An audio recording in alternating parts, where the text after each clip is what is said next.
గుడి దగ్గర అవని అక్క ఏం చేశారో తెలుసా? కానీ మీ మనసు చాలా గొప్పది. మీరు వీళ్ళని క్షమించేసి ఆదరిస్తారని నేను అనుకుంటున్నాను.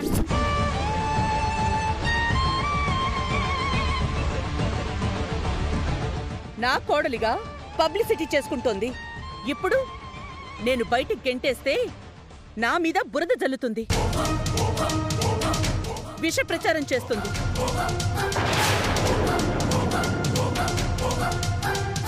వీళ్ల వల్ల చెడ్డ పేరు రావడం నాకిష్టం లేదు. అందుకే ఇంట్లోనే ఉంటారు. వీళ్ళింట్లో ఉంటే మనం ఇంతకు ముందులా ఎలా ఫ్రీగా మూవ్ కాగలం అత్తయ్య? మనం వాళ్లతో ఇంతకు ముందులా ఉండొద్దు. అర్థం కాలేదత్తయ్య. వాళ్ళని మనలో కలుపుకోవద్దు, మనతో చనువుగా ఉండనివ్వద్దు. వాళ్లకి మనకి సంబంధం ఉండదు. వాళ్ల పొయ్యి వేరు, మన పొయ్యి వేరు.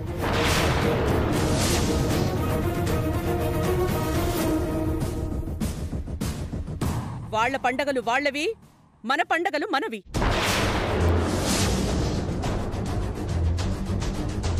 వాళ్ల కష్టసుఖాలు వాళ్లవి, మన కష్టసుఖాలు మనవి.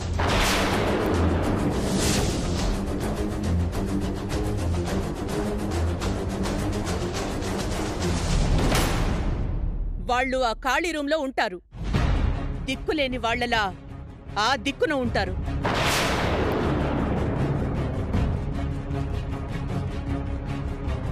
వాళ్ల బతుకులు వాళ్లవి, మన బతుకులు మనవి.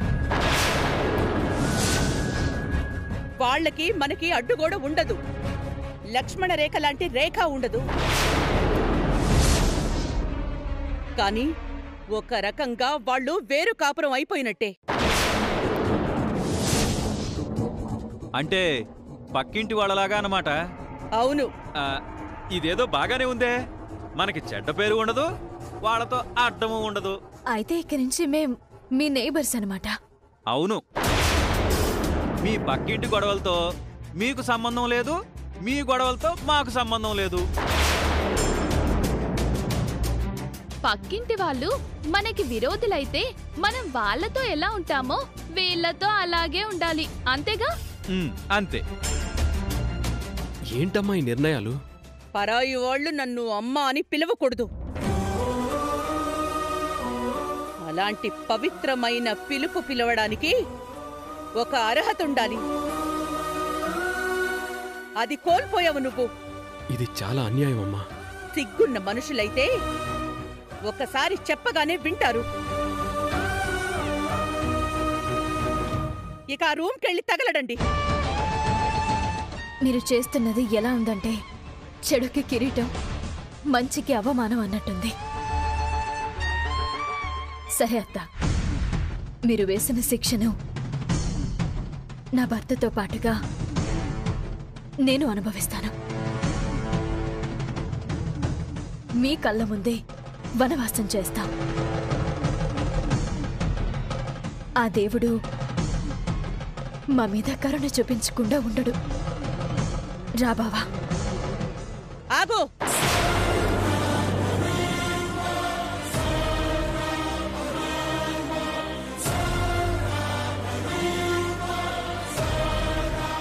నా ఇంట్లో ఉంటున్నావు కదా అని స్వతంత్రం తీసుకుని అత్త మావా అనే పిలుపులు పిలవకు.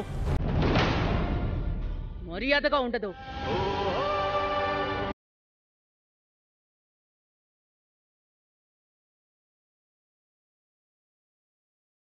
కొన్ని బంధాలు తెంచుకుంటే తెగిపోవత్తయ్యా.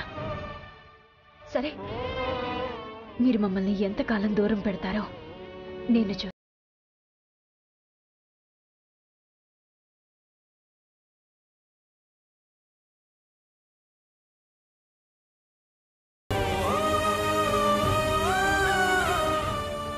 రండి వెళ్దాం.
నిహారికకి దూరం కావడమే అన్నిటికంటే పెద్ద శిక్ష. వాళ్ళ విషయం తేల్చేశారు, ఓకే. మరి నిహారిక పరిస్థితి ఏంటి? ఎన్ని రోజులని ఉంచుకుంటారు? అన్నిటికీ ఒకేసారి పరిష్కారాలు దొరకవమ్మా. కాస్త సమయం పడుతుంది. నిహారిక సమస్యకు కాలమే పరిష్కారం నిర్ణయిస్తుంది. ఏదో ఒక విచిత్రమైతే జరుగుతుంది.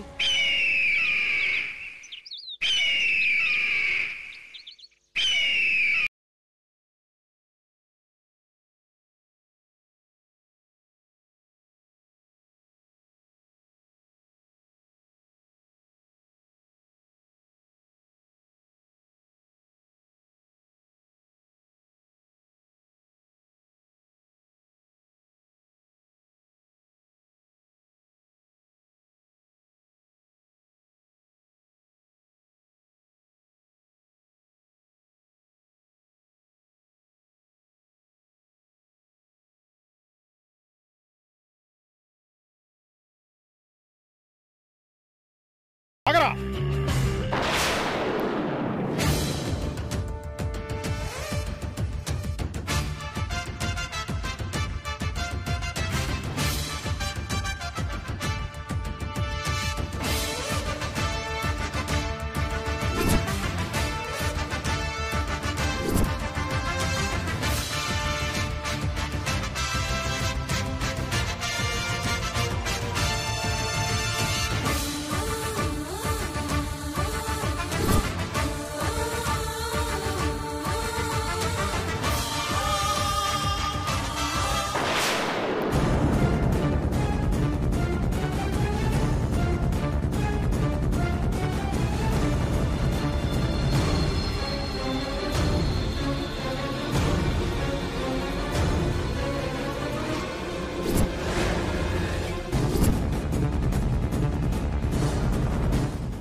రేయ్, ఆగరా! ఆగకపోతే కాల్చి పారేస్తా.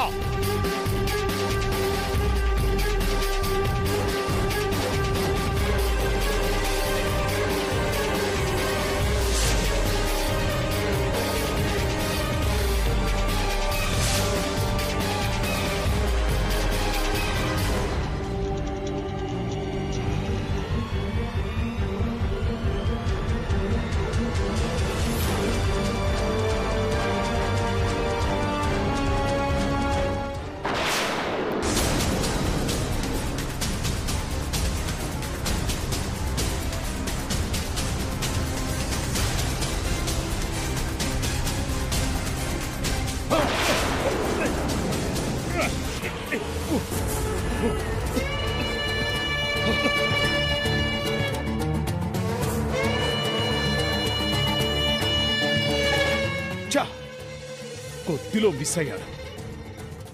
ఎక్కడ దాక్కున్నాడు?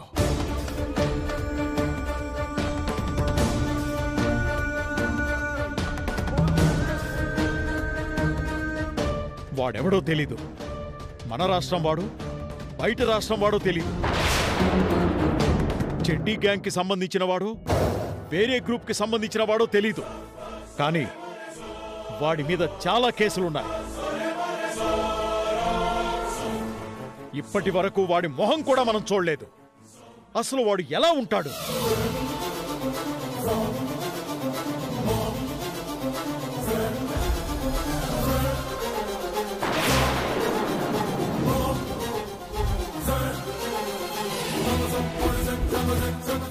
వాడు దొరకకుండా చాలా రోజుల నుంచి తిరుగుతున్నాడు.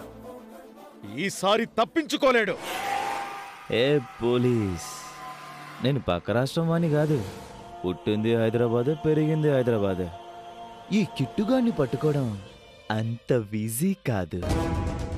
నువ్వు పట్టుకోవాలనుకుంటే నేను దొరకను. నేను లొంగిపోవాలి అనుకున్నప్పుడే నేను నీకు దొరుకుతాను. అప్పటి వరకు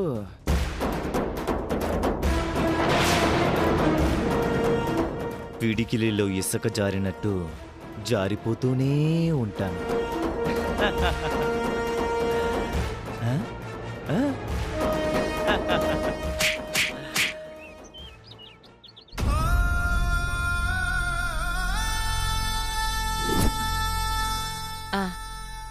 నేనేమన్నా చిన్నపిల్లానా? ఇంకా గోరుముద్దలు తినిపిస్తున్నావు? అమ్మ దృష్టిలో బిడ్డ ఎంత పెద్దవాడైనా చిన్నపిల్లవాడే. రేపు నీ భార్య వచ్చిన తర్వాత తినిపించటం మానేస్తానులే. తిను.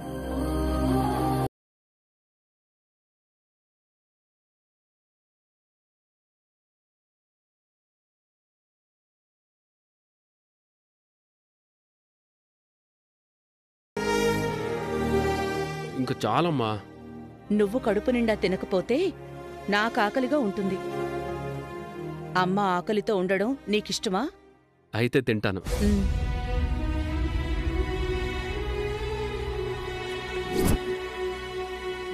అమ్మలాంటి జాతకం కలిగిన అమ్మాయినే కోడలిగా తీసుకొస్తానని అమ్మకి మాటిచ్చాను.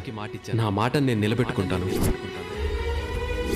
నేను నీకు అమ్మని కాదు, నువ్వు నాకు కొడుకువి కాదు. అందరి దృష్టిలో కొడుకువి, నా దృష్టిలో మాత్రం నువ్వు కొడుకువి కాదు. వాళ్ళకి మనకి సంబంధం ఉండదు. వాళ్ళ పొయ్యి వేరు, మన పొయ్యి వేరు. ఒక రకంగా వాళ్ళు వేరు కాపురం అయిపోయినట్టే. పరాయి వాళ్ళు నన్ను అమ్మ అని పిలవకూడదు.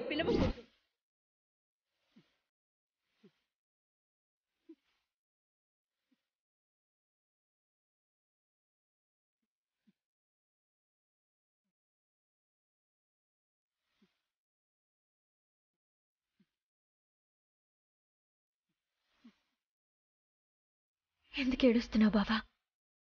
అమ్మ చిన్నతనం నుంచి నన్నెంతో ప్రేమగా పెంచింది. నా కొడుకు నమ్మకానికి మారుపేరు అంటూ అందరి దగ్గర గొప్పలు చెప్పుకునేది. తనకిచ్చిన మాట తప్పానని ఈరోజు నన్ను వెలేసింది.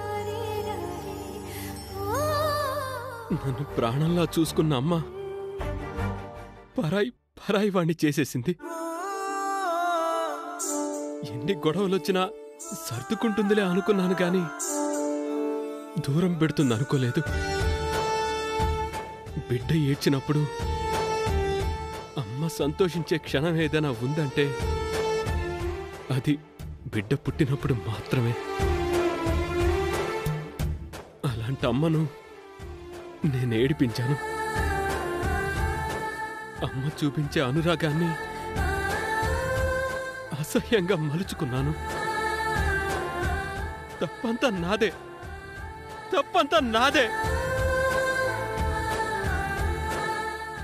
గొడవలు దెబ్బలాటలు అవసరమా? మనం ఇంట్లో నుంచి వెళ్ళిపోతేనైనా అమ్మ సంతోషంగా ఉంటుందేమో.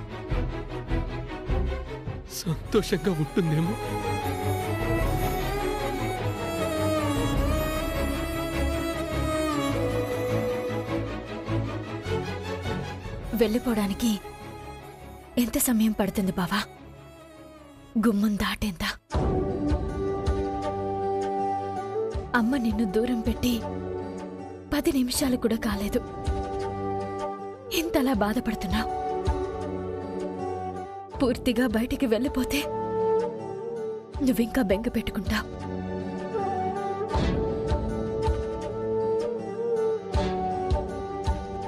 దూరం గుండెకు మరింత భారం. మనం మన ఇంట్లోనే ఉండి సాధించాలి. మన ఇంట్లో ఉంటేనే మన వాళ్ళను రోజు కలుసుకుంటాం.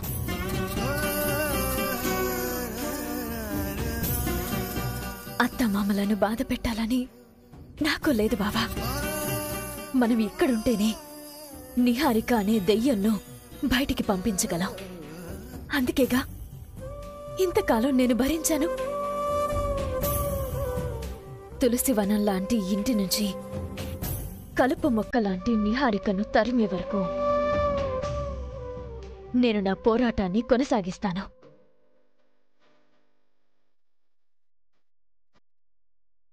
బావా,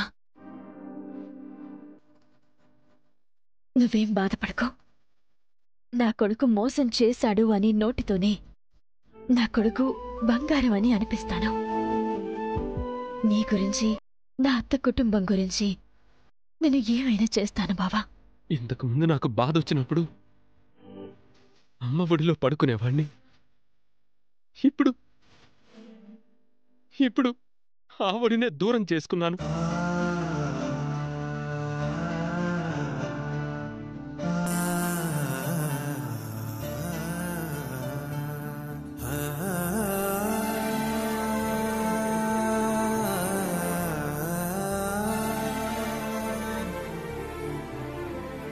బావా, ఇలా రా.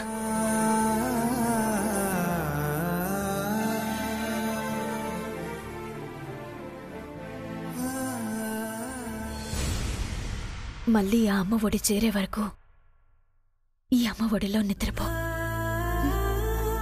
రా.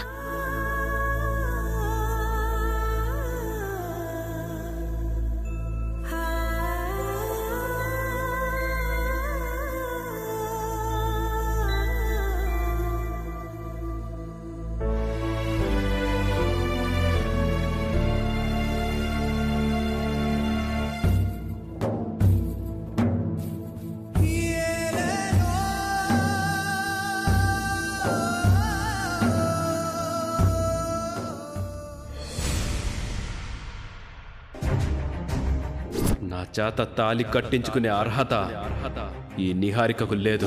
ఎందుకంటే నాకు ముందే పెళ్ళైంది కాబట్టి. నేను పెళ్లి చేసుకుంది అవనిని. కొన్ని నెలల నుంచి ఆ ఇంట్లో పూజలని, వ్రతాలని, నోములని అన్నిటినీ భరించింది. నిహారిక జీవితానికి ఒక ముగింపు దొరుకుతుందన్న సమయానికి అంతా మొదటికొచ్చేసింది.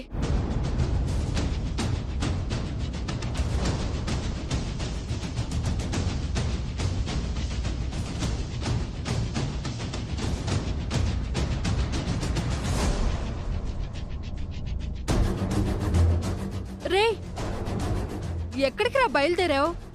దుబాయ్కి. నేననుకున్నవేవీ జరగలేదు. అలాంటప్పుడు నేనిక్కడి నుండి బాధపడ్డం కన్నా దుబాయ్ వెళ్ళిపోవడం బెటర్ కదా. ఇక్కడే ఉంటే నాకు అవనియే గుర్తొస్తుంటుంది. అందుకే నేను డిసైడ్ అయిపోయాను. ఎంత మంచి నిర్ణయం తీసుకున్నావురా. తొందరగా పోరా. అయ్యో, నేను ఈ ఆనందాన్ని తట్టుకోలేకపోతున్నాను. మీకు హ్యాపీయే కదక్కా? అలా అంటావేంట్రా? నువ్వేమైనా పరాయి వాడివా? నా తమ్ముడివేగా. జరిగినవేవో జరిగిపోయాయి. కోపతాపాలు శాశ్వతమా చెప్పు? అవును వికాస్, ఇన్ని రోజులు నువ్వు ఎప్పుడు వెళ్ళిపోతావా అని ఎదురు చూశాం. ఇప్పుడు నువ్వు వెళ్ళిపోతానంటుంటే బాధగా ఉంది. రేయ్, నిన్నెప్పుడు తమ్ముళ్ళ చూడలేదురా. కొడుకులా చూసుకున్నాను. సరే, నీకు టైం అవుతుంది, బయలుదేరు. బాయక్క, నేను వెళ్ళిపోయిన విషయం నిహారికకు చెప్పండి. సరే తమ్ముడు, నీకు ఫ్లైట్కి టైం అవుతుందేమో, నువ్వు బయలుదేరు. బాయ్. బాయ్. జాగ్రత్త.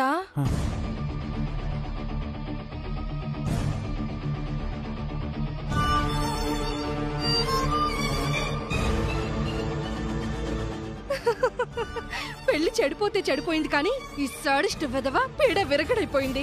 ఈ సంతోషంలో డాన్స్ వేయాలనిపిస్తుంది. ఇంకెందుకు ఆలస్యం, వేద్దామండి.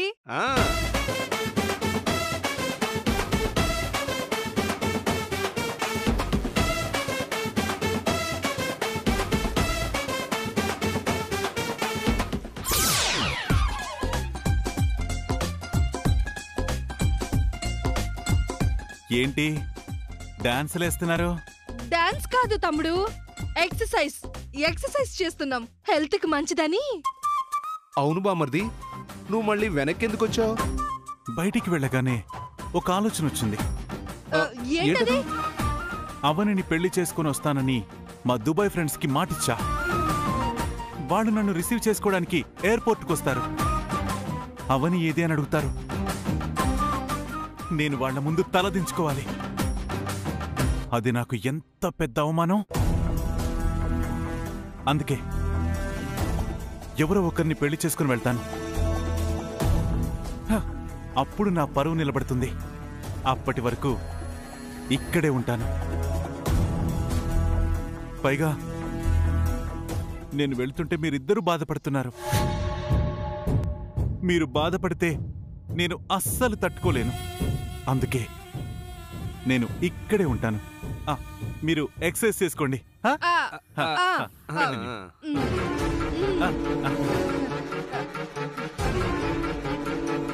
మన సంతోషం ఎంతసేపు లేదండి. మీ తమ్ముడు శాడిస్టే. మనలో ఎవరో ఒకరం పోయే వరకు వాడు వదలడు.